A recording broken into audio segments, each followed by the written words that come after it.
నమస్తే welcome to V3 news లక్ష్యం సమాజహితం నేను ఆకాంక్ష బులెటిన్ల ముందుగా హెడ్లైన్స్ చూద్దాం నిరవధిక సమ్మెలో భాగంగా రోడ్డుపై బైఠాయించిన ఆర్టీసీ కార్మికులు అంబేద్కర్ విగ్రహానికి పూలమాలలు వేసి నిరసనలు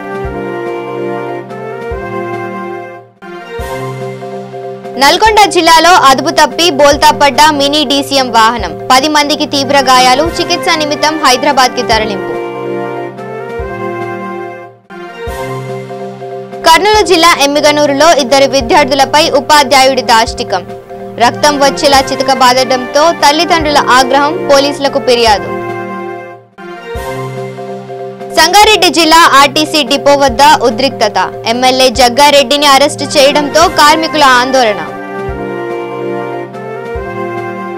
ఇక డీటెయిల్స్ చూస్తే సిద్దిపేట జిల్లా దుబ్బాక మండలం హబ్సిపూర్ గ్రామంలోని పెట్రోల్ బంక్ వద్ద ఆర్టీసీ కార్మికులు నిరవధిక సమ్మె 11వ రోజులు జరిగిన ప్రభుత్వం నిర్లక్ష్యానికి రోడ్డుపై బైఠాయించి రాస్తారోకో చేశారు అంబేద్కర్ విగ్రహానికి పూలమాలలు వేసి నిరసనలు వ్యక్తం చేశారు 10 నిమిషాల పాటు ఇరువైపులా వాహనాలు అన్ని స్తంభించడంతో వాహనాలు నిలిచిపోయాయి ఈ సందర్భంగా కార్మికులు మాట్లాడుతూ తెలంగాణ ఉద్యమ పోరాటం శ్రీకాంతచారితో మొదలైన బలిదానాలు తెలంగాణ వచ్చిన ఇంకా బలిదానాలు ఆగటం లేదని వారు ఆవేదన వ్యక్తం చేశారు డిమాండ్లు నెరవేర్చే వరకు ఎన్ని రోజులైనా దీక్షలు రాస్తా రోకోలు చేపడతామని అన్నారు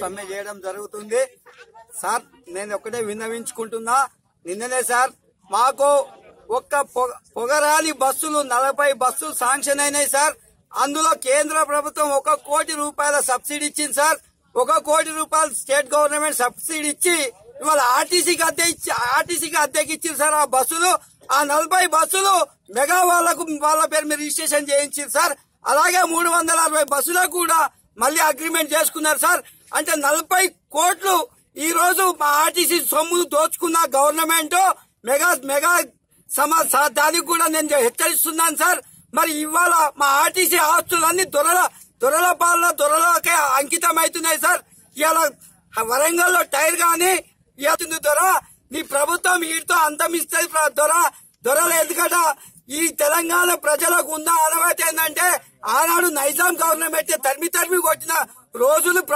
తెలంగాణ మా ప్రజలకు ఉంది నీకు కూడా దగ్గర పడ్డ ద్వారా నీ ప్రభుత్వం కూడా ఈ తెలంగాణ ప్రజలు తరిమి కొట్టే రోజులు వస్తాయని నేను దుబ్బాక డిపో నుంచి హెచ్చరిస్తున్నాను ఈ సమ్మె ఎన్ని రోజులైనా మేము చేయడానికి సిద్ధంగా ఉన్నాము నీకేం భయపడి మేము ఊకోమని నేను హెచ్చరిస్తున్నాను దుబ్బాక డిపో నుంచి కార్మికుల సమ్మె 11 రోజులు చేరింది మేము రాస్తారోకోలు చేపట్టడం జరిగింది దుబ్బాక డిపో తరఫున ఇవాళ శ్రీనివాస్ రెడ్డి మరియు సురేందర్ గౌడ్ లాంటి వాళ్ళు ఇంకా హార్ట్ అటాక్ వచ్చి కూడా చాలా 6 మంది చనిపోయడం జరిగింది అయినా గానీ ఈ ప్రభుత్వం మొండి వైఖరి మానుకోవడం లేదు ఇవాళ తెలంగాణ ఉద్యమంలో నీ వెనుక ఉండి మేము 1200 మంది అమరులైపోయినా గానీ మీకు ఇవాళ ఈ ఉద్యమం ఏదైతే తెలంగాణ ఉద్యమంలో శ్రీకాంతచారిలో మొదలైందో ఇవాళ ఒక శ్రీనివాస్ రెడ్డి నుండి మొదలుకుంది దీన్ని తీవ్రతరం చేయకుండా విద్యార్థులు గాని లేకుంటే ఆర్టీసీ కార్మికులు గాని ఇలాంటి బలిదానాలు ఇంకా కాకుండా మీరు ఇమీడియట్ గా మాతో చర్చలు జరిపి మా యొక్క సమస్యలను వెంటనే పరిష్కరించాలని లేని ఏడల వీళ్ళ ఉసురు మీకే కలుగుతుందని చెప్పేసి ప్రభుత్వానికి సీఎం గారికి హెచ్చరించడం జరుగుతుంది మరియు ఒక విన్నపం ఏంటంటే మీ ముఖ్యంగా మా ఆర్టీసీ కార్మికులు అందరూ మనకు ఎలాంటి సమస్యలు ఉన్నాయో ఇలాంటివి మాత్రం మీరు ఎప్పుడు చేసుకోవద్దని మేము కోరుకుంటూ మరియు సీఎం గారు వెంటనే చర్చలకు పిలవాలని ఇలాంటి మొండి వైపు పద్ధతి కాదు మీరు మమ్మల్ని అన్నారు బ్లాక్ మెయిల్ రాజకీయాలు చేస్తున్నారని మేము కాదు చేయడం మీరే చేస్తున్నారు ఇవాళ ఎన్జిఓలు మద్దతు ఇస్తా అంటే వాళ్ళని పిలిపించుకొని వాళ్ళని బ్లాక్ మెయిల్ చేశారు ఇవాళ వేరే వాళ్ళు మద్దతు ఇస్తా అంటే అట్లా తెలుస్తారు ఇవాళ సమ్మె విరమిస్తేనే చర్చలు జరుపుతామని చెప్పేసి ప్రజలలో అదొక వేరే విధంగా మా ఆపోజిట్ గా మీరు కావాలని చెప్పేసి ఇవాళ ప్రజలలో కూడా దురుద్దేశంగా మాపై బురద జలాలనే చూస్తున్నారు. ఇక నల్గొండ జిల్లా చందంపేట మండలంలో ఘోర రోడ్డు ప్రమాదం చోటు చేసుకుంది. 45 మంది కూలీలతో వెళ్తున్న మినీ డీసీఎం వాహనం చిన్న మునకాల గ్రామం వద్ద అదుపు తప్పి బోల్తా పడడంతో 10 మందికి తీవ్ర గాయాలయ్యాయి.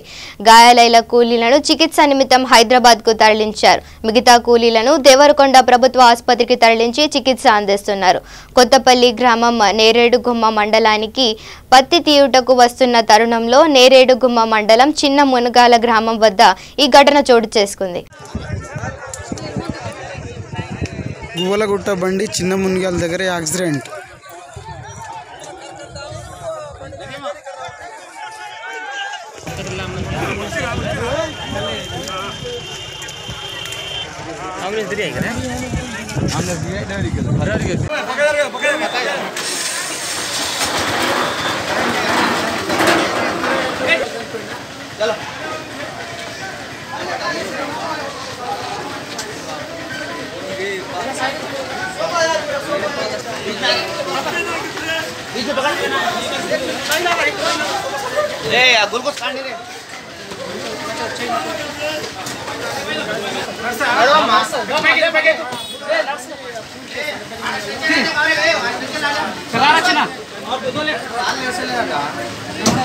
ఇక కర్నూలు జిల్లా ఎమ్మిగనూరులో దారుణం చోటు చేసుకుంది. మాచిని సోమప్ప జిల్లా పరిషత్ పాఠశాలలో చదువుతున్న 2 విద్యార్థినిలు అతి కిరాతకంగా ఉపాధ్యాయుడు చితకబాదాడు. 9వ తరగతి చదువుతున్న విశ్వం సుభాన్ అనే విద్యార్థులు స్కూల్లో తప్పు చేస్తున్నారనే నెపంతో అదే పాఠశాలలో విద్యా బుద్ధులు నేర్పిస్తున్న సైన్స్ టీచర్ రాజశేఖర్ చిన్నపిల్లలు అని కనికరం లేకుండా రక్తం వచ్చేలా చితకబాదమే కాకుండా కాలితో కొట్టాడు. పిల్లలు ఎంత ఏడుస్తున్నా వదలకుండా సుమారు 4 గంటల పాటు చితకబాదాడని తోటి విద్యార్థులు తెలిపారు. పిల్లలు ఏడుస్తూ ఇంటికి వెళ్లగా ఆగ్రహించిన తల్లిదండ్రులు పోలీస్ స్టేషన్లో ఫిర్యాదు చేశారు. దీనిపై పోలీసులు విచారణ చేపట్టారు. సమాచారం అందుకున్న విద్యార్థి సంఘాలు టీచర్ను సస్పెండ్ చేసి తనపై చర్యలు చేపట్టాలని డిమాండ్ చేశారు.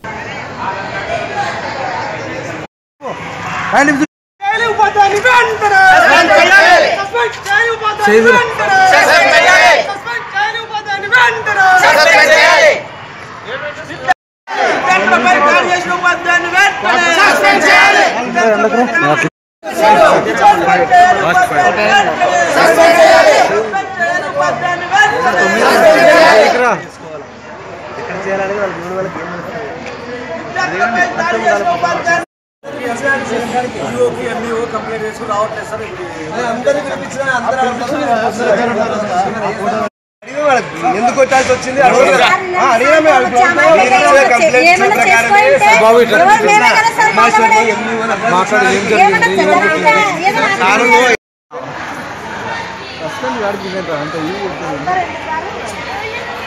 ఎట్లుంటది సార్? స్కూల్లో సార్ ఇస్తారా? మాకు ఎవరు ఇస్తారు? పిల్లలు ఏమన్నా అయితే మేము ఏదైనా ఉంటే మాకు చెప్పాలా, మాకు చెప్పి వాడి తప్పుంటే మా ముందే మాకు చెప్పాలా. మేమే కొడుతుంటివి, మేము భయం పెట్టుకుంటుంటివి. సాము కొట్టినాడు వాడిని. ఉపాధ్యాయుడు తన వ్యక్తిగత కక్షల వల్ల విద్యార్థులపై దూషలాడుతూ మరి అమానుషంగా దాడి చేయడం జరిగింది. మరి విద్యార్థులను తల్లిదండ్రులు ఇక్కడ రావడం జరిగింది. ఈ విద్యార్థులను కొట్టినటువంటి టీచర్ రాజశేఖర్ సార్ని మరి కేసు నమోదు చేయాలని డిమాండ్ చేస్తూ, అదేవిధంగా ఆయన్ని విద్యాధికారులు వెంటనే సస్పెండ్ చేయాలని మేము విద్యార్థి సంఘాలుగా ఈరోజు డిమాండ్ చేస్తున్నాం. ఎమ్మిగనూరు పట్టణంలో మాచన్న సోమప్పనగర్ జిల్లా పరిషత్ ఉన్నత పాఠశాలలో రాఘవేంద్రన్ ఉపాధ్యాయుడు రాజశేఖరన్ ఉపాధ్యాయుడు విశ్వం అను సుభాన విద్యార్థులపై దాడిని ఈరోజు మేము విద్యార్థి సంఘాలుగా ఖండిస్తున్నాం. ఈయన పైన తక్షణం చర్యలు తీసుకొని సస్పెండ్ చేయాలి. ప్రభుత్వం విద్యా చట్ట ప్రకారం విద్యార్థులపై చర్య చేసుకోకూడదన్న ఈ విధంగా విచక్షణారహితంగా దాడి చేయడం మేము ఖండిస్తున్నాం. ఈయనపైన జిల్లా విద్యాధికారులు విచారణ చేసి ఈయనపైన చర్యలు తీసుకోవాలని కోరుతున్నాం. ఇక సంగారెడ్డి జిల్లాలోని ఆర్టీసీ డిపో వద్దకు సంగారెడ్డి ఎమ్మెల్యే జగ్గారెడ్డి చేరుకోవడంతో పోలీసులు అడ్డుకొని అరెస్టు చేశారు. జగ్గారెడ్డి అరెస్టు చేసిన క్రమంలో ఆర్టీసీ కార్మికులకు పోలీసులకు మధ్య తోపులాట చోటు చేసుకుంది. దీంతో పోలీసులు లాఠీ చార్జ్ చేయడంతో ఆగ్రహించిన ఆర్టీసీ కార్మికులు పోలీస్ వాహనం అద్దాలు ధ్వంసం చేశారు.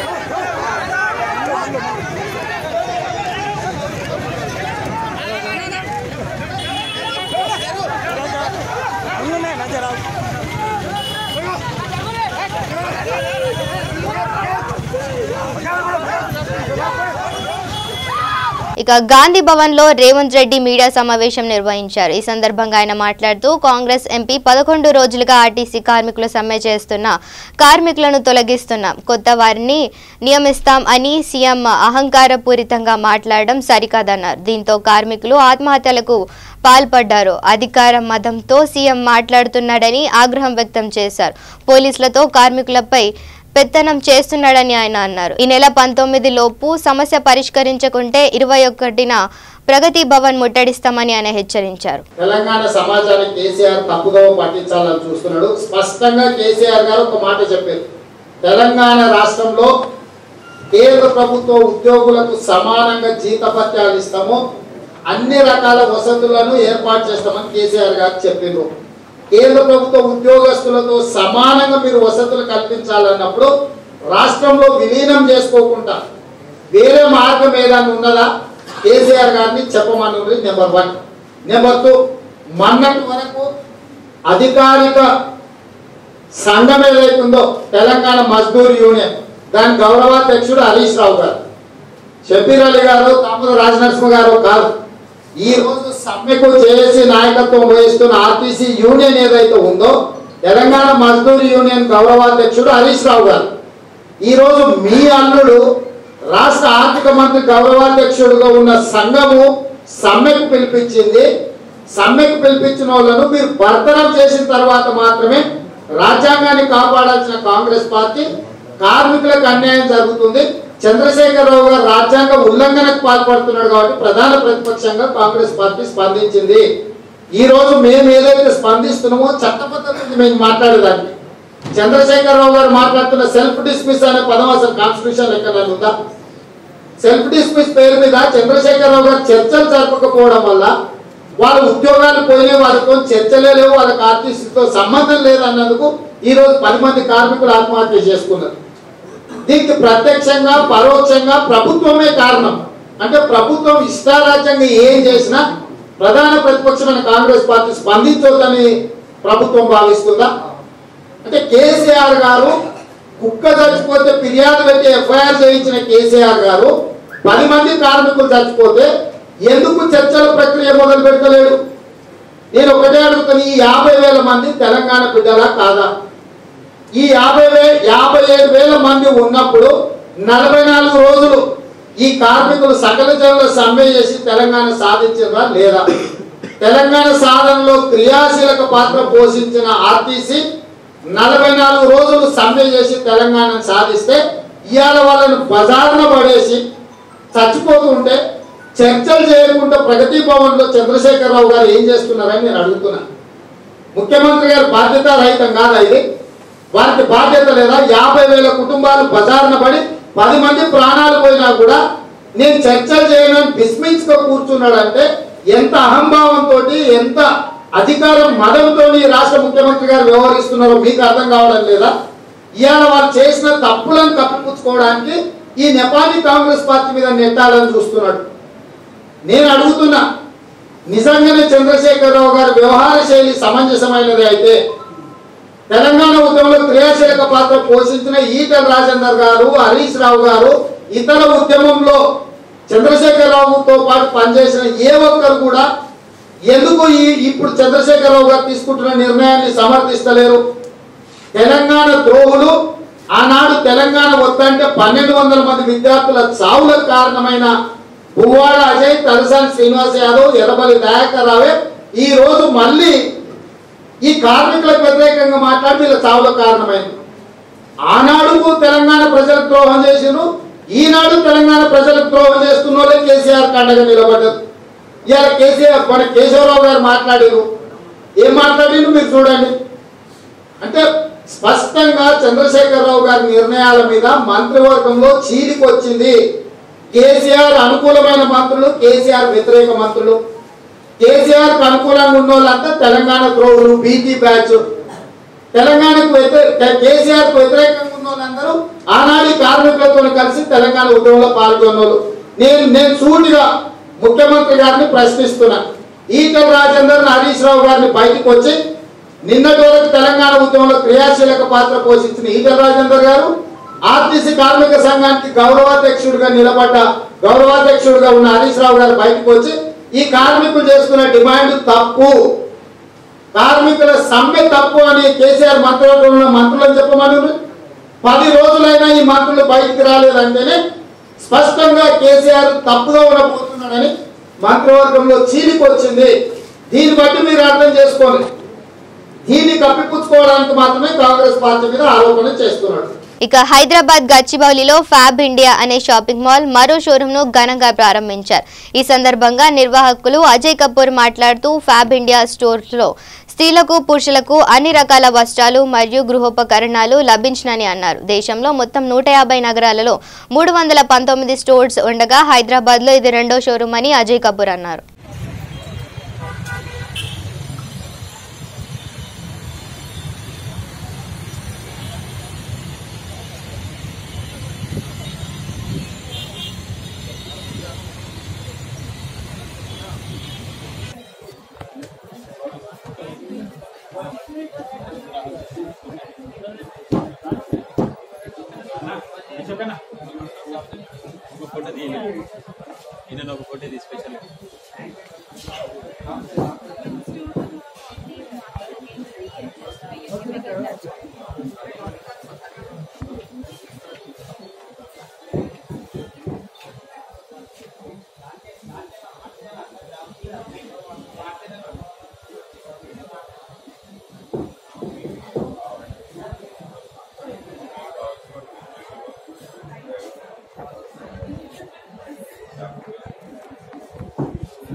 Today we are talking on the occasion of the launch of the second experience center in Hyderabad, Fab India Experience Center in Hyderabad. The first experience center is in Banjara Hills, which was started last year in September of 2018, and today we launched the second one. This is the 22nd experience center across the country, and Fab India now has 319 stores spread across more than 115 cities. From Srinagar to Port Blair, from Bhuj to Itanagar, Fab India is present in all the parts of the country now. Experience Center, as the name says, is all about giving experience. Moving away from retail, we talk about giving experience to the customers. And when we talk about giving experience to the customers, there are different elements which have been added in the store to give that experience. We have a Fab Cafe where we give an option of healthy food to the customers. We have a Tugbug, which is a kids play zone where the children are playing with natural things and they boost their imaginative power. It is not about playing with video games, it is not about playing with screens, but doing clay modeling, plantation, block printing, etc. etc. We talk about an interior design studio service where we actually guide the customers to make their homes look more beautiful through a professional assistant. We have an alteration studio where if you are buying something from the store and if you want to get the garment altered, there is a facility for that. And last but not the least is an Organic India Wellness Center. Organic India Wellness Center, where again we guide the customers on healthy life and we tell them about the various plans on detox, on cleanse, which they can undertake to make the life more healthy. So this is all about Experience Center. This is the 22nd Experience Center which we are launching today, second in Hyderabad, and we do hope that by the end of March we'll be opening 13 more across the country. What type of garments are they here? I mean, ethnic, fashion, modern. So we have every type of garments. Fab India has been traditionally known for ethnic, but fusion and western wear has been a big play for us this year. So there's a lot of focus which has come on fusion wear, and when you will come to the store. ఇక రాజన్న సిరిసిల్ల జిల్లా వేములవాడ పట్టణంలోని హరిత హోటల్లో ప్రవాస భారతీయుడు ప్రముఖ సామాజిక కార్యకర్త అయిన తోట రామ్ కుమార్ కు Vemulawada press club TUWJ H143 అధ్యక్షులు లాయక్ పాషాను ఘనంగా సత్కరించారు. ఈ సందర్భంగా తోట రామ్ కుమార్ మాట్లాడుతూ ఈ చిరు సత్కారానికి పిలిచిన ప్రెస్ క్లబ్ సభ్యులకు ప్రత్యేక ధన్యవాదాలు తెలిపారు. ఈ కార్యక్రమంలో వేములవాడ ప్రెస్ క్లబ్ TUWJ ప్రధాన కార్యదర్శి భాస్కర్ రెడ్డి పాషం పాల్గొన్నారు.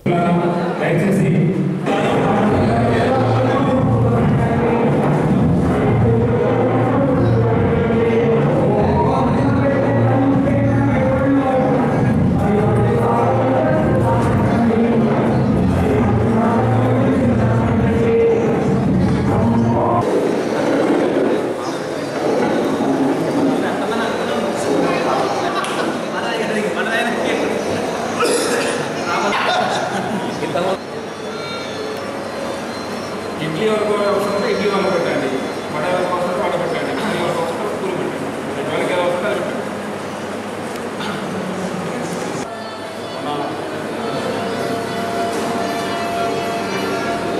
ఆయన మనందరికీ కల్పించడం నిజంగా అదృష్టంగా భావిస్తున్నా. సో తోటరామకుమార్ గారు ఏది చేసినా అది అద్భుతమే.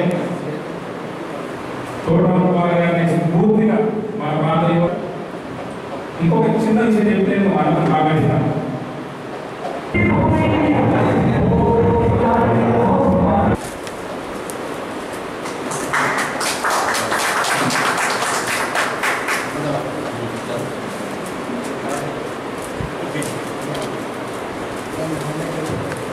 ఒకసారి అందరూ పట్టుకోండి, ఫస్ట్ పట్టుకోండి. ఓకే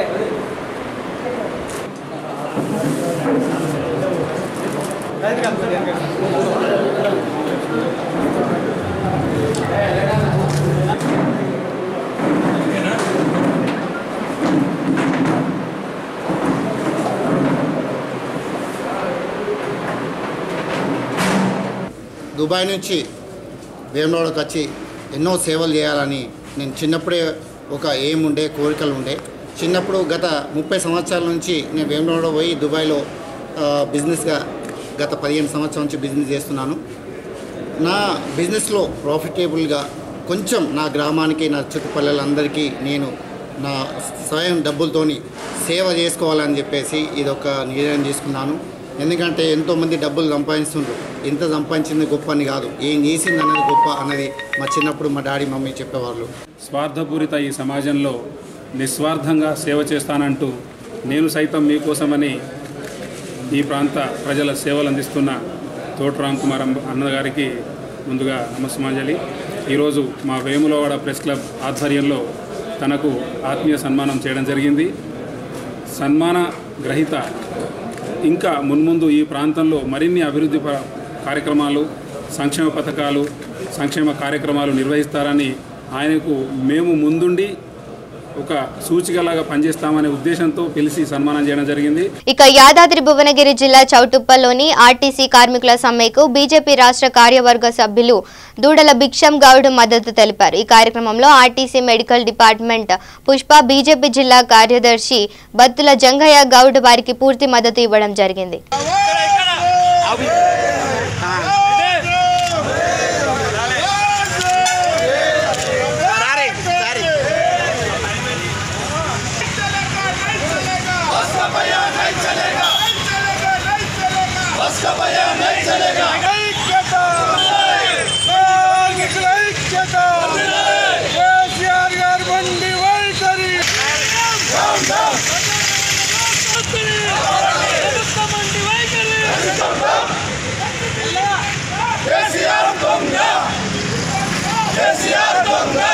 పదకొండు రోజులుగా ఆర్టీసీ కార్మికులు చేస్తున్న సమ్మెని, వాళ్ళ యొక్క డిమాండ్స్ని వెంటనే ప్రభుత్వం నెరవేర్చాలి, వాళ్ళని విధుల్లోకి తీసుకోవాలి.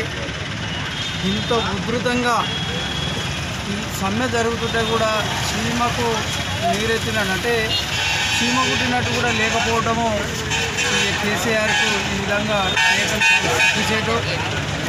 ఎందుకంటే గతంలో అనేక ఉద్యమాలు జరిగినాయి, కానీ న్యాయమైన కోరికలకు, డిమాండ్స్కి నెరవేర్చుకోవడం కొరకు ఆర్టీసీ కార్మికులు చేస్తున్న సమ్మె మాత్రము మేము అందరం కూడా స్వాగతిస్తున్నాం. వాళ్ళని విధిలోకి తీసుకోవాలని మేము డిమాండ్ చేస్తున్నాం భారతీయ జనతా పార్టీ నుంచి. ఎందుకంటే మేము ఇంతకుముందు నుంచి ఈ కార్పొరేషన్, ఆర్టీసీ కార్పొరేషన్ ఉంది, నువ్వు వచ్చి 6 సంవత్సరాలు అయింది. ఆర్టీసీ కార్మికులని డిస్మిస్ అనటము చాలా సిగ్గుచేటు. ఏదైనా ఒక లత్కోర్ అనే వ్యక్తి ఇండ్ల చుట్టూ తిరిగి మాట్లాడుతుంటే ప్రతి ఇంటికాడ అదే మాట్లాడితే పిల్లలకు, పెద్దలకు ఒకటి అర్థమైపోతుంటుంది.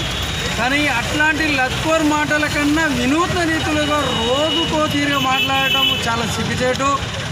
ఇప్పటికైనా ఆర్టీసీ కార్మికులని విధుల్లోకి తీసుకొని వాళ్ళ న్యాయమైన డిమాండ్స్ నెరవేర్చకపోతే నువ్వు 5 సంవత్సరాలు, ఇంకో 4 సంవత్సరాలు కాదు, ఇంకా 4 నెలలు కూడా ఉండవని మేము హెచ్చరిస్తున్నాం. మేము వారికి అండగా, వారి కుటుంబాలకు అండగా మేము ప్రతి పార్టీ నుంచి, ప్రతి ఉద్యమకారుల నుంచి, ప్రతి విద్యార్థి సంఘాల నుంచి మేము సహాయాన్ని తీసుకొని ఎక్కడిదక్కడ ముట్టడి చేసి మీ మెడలు వంచి వాళ్ళ న్యాయమైన డిమాండ్స్ నెరవేరే వరకు పోరాడతామని హెచ్చరిస్తున్నాం. గత 12 సంవత్సరాలుగా కాంట్రాక్ట్ వర్కర్లు మేము కూడా పనిలో మగ్గిపోతూ మా యొక్క హక్కులను కాలరాసిన పరిస్థితులు ప్రతి ఒక్క కార్మికుడి ఆలోచన పనికి తగ్గ పారితోషికం అనేది లేదు, పనికి తగ్గ జీతం అనేది లేదు, ఒక ఉద్యోగ భద్రత అనేది లేదు. ఈ రకంగా జాబ్ చార్ట్ ఏది ఇస్తున్నారో ఎంతవరకు మా ఉద్యోగమో అది కూడా తెలియని పరిస్థితిలో ఉంది. మరి అలాంటి పరిస్థితిలో గవర్నమెంట్ ఇంతకుముందు ఆంధ్ర పాలకుల చేతిలో మరి శ్రమ దోపిడీ, నీరు దోపిడీ, ఏదైతే నిధుల దోపిడీ అన్నారో ఈరోజు కూడా తెలంగాణ ప్రజల శ్రమ దోపిడీ పోతుంది. మరి శ్రమ దోపిడీ ఎంతకాలము, ఉద్యోగ భద్రత లేక మధ్యంతరంగా వదిలివేస్తే వారి కుటుంబాలు ఎక్కడి వరకు వెళ్తాయి, వారు ఆత్మహత్యలు చేసుకొని మరి చనిపోతున్నారు. అలాంటి చనిపోవడం కోసమేనా ఈ తెలంగాణ?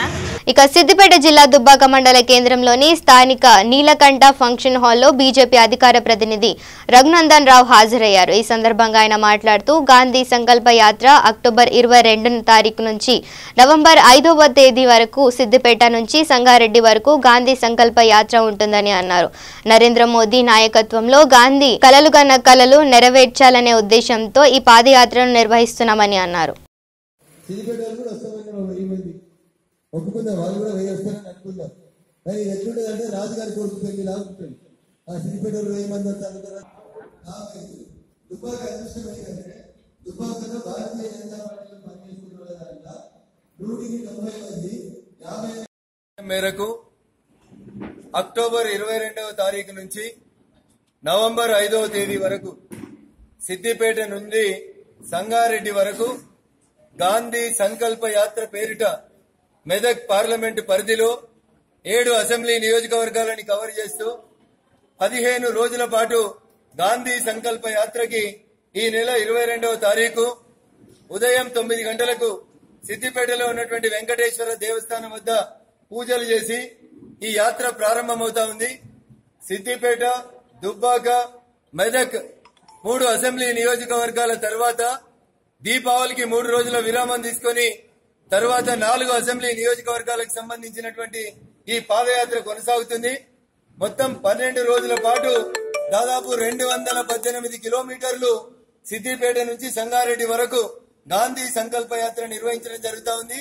7 అసెంబ్లీ నియోజకవర్గాల్లో ఉన్నటువంటి అన్ని గ్రామాలకు సంబంధించిన నాయకులు, కార్యకర్తలు, శ్రేణులు దీనిలో పాల్గొని కాంగ్రెస్ పార్టీ గాంధీజీ పేరు మీద చేసినటువంటి మోసాలను ప్రజలకు వివరించడంతో పాటు గాంధీజీ కలలు కన్నటువంటి నవ భారత నిర్మాణం కోసం నరేంద్ర మోడీ గారి నాయకత్వంలో జరుగుతున్నటువంటి పనులని ఎక్కడికక్కడ ప్రజలు, నాయకులు, కార్యకర్తలకు వివరించాలనేటువంటి సదుద్దేశంతో ఈ గాంధీ సంకల్ప యాత్రను ప్రారంభించడం జరుగుతా ఉంది. దీన్ని దిగ్విజయం చేయాల్సిందిగా నాయకులు, కార్యకర్తలు, మిత్రులు, శ్రేయోభిలాషులందరికీ కూడా భారతీయ జనతా పార్టీ పక్షాన విజ్ఞప్తి చేస్తా ఉన్నాం. బులెటిన్ ముగించే ముందు హెడ్లైన్స్ మరోసారి చూద్దాం. నిరవధిక సమ్మెలో భాగంగా రోడ్డుపై బైఠాయించిన ఆర్టీసీ కార్మికులు, అంబేద్కర్ విగ్రహానికి పూలమాలలు వేసి నిరసనలు.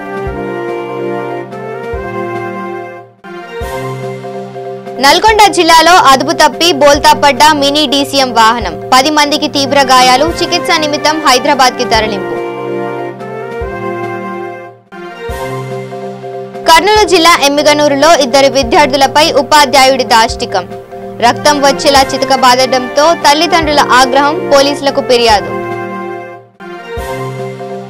సంగారెడ్డి జిల్లా ఆర్టీసీ డిపో వద్ద ఉద్రిక్తత, ఎమ్మెల్యే జగ్గారెడ్డిని అరెస్టు చేయడంతో కార్మికుల ఆందోళన. ఇవి bulletin updates. Keep watching V3 news. లక్ష్యం సమాజహితం.